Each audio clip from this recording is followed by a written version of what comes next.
up, mad, beautiful world, beautiful garbage, coming at you with a jelly belly.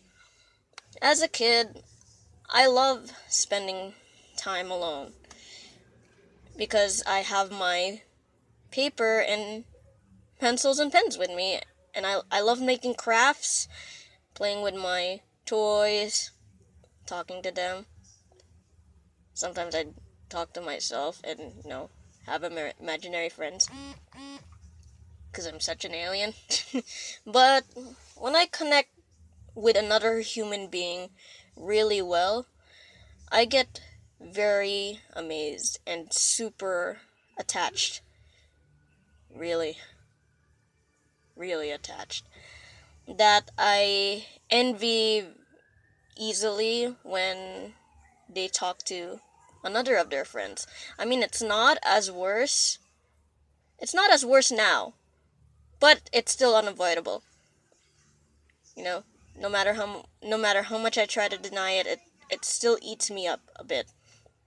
Like when I was a kid, I would cry a lot when I see a good friend of mine having so much fun with someone else. I would openly cry because I'm such a crybaby and I still am. And it's the same with online. On the upside, you don't get to see me ugly cry, but I do sometimes stalk their conversations with someone else. I'm not very proud of it. And I guess my dumb envy comes from attachment issues when my dad left when I was very, very young.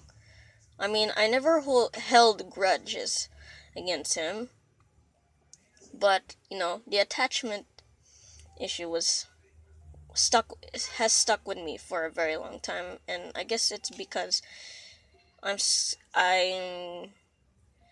I would say I'm used to I'm used I would say I used to be scared of letting people go, but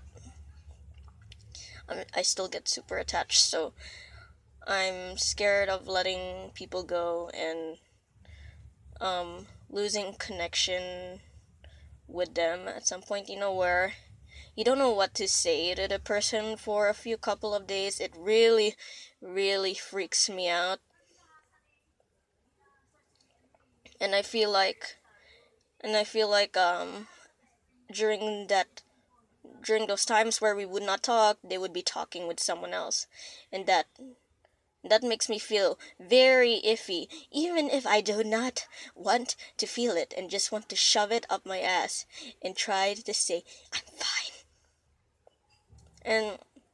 But you know what, throughout the years, you tend to learn from your flaws that, love is meant to be shared.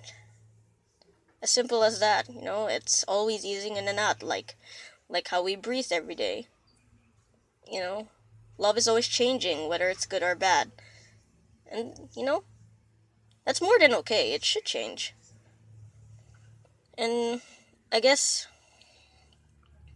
another thing I learned over the years is jelly when you jelly belly easy, because when you seek attention, you seek affection from someone else, and when you always do that, you'll always be very disappointed when they're not available, and sometimes you can get very irrational.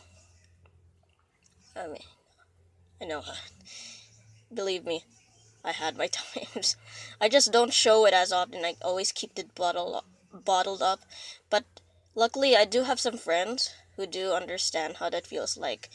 When I had to vent it out, even though it's so dumb, they're very understanding. So I'm thankful for that. And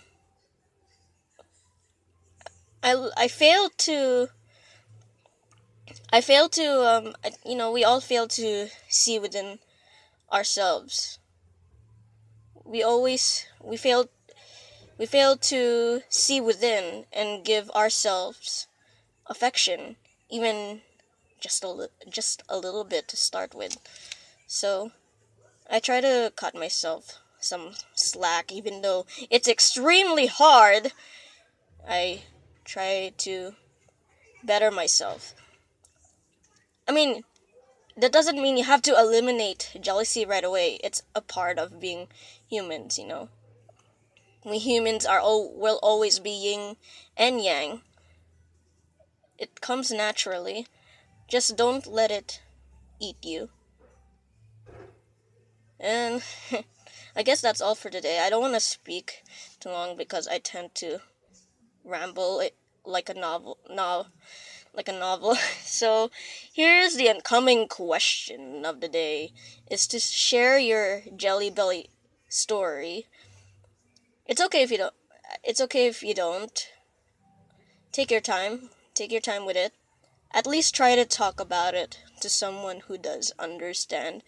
And you know, I'm an ear over here. If I always read your guys' comments, so if you want to share your story, feel free to do so. And stay fabulously weird. Mad Hattie signing up for now.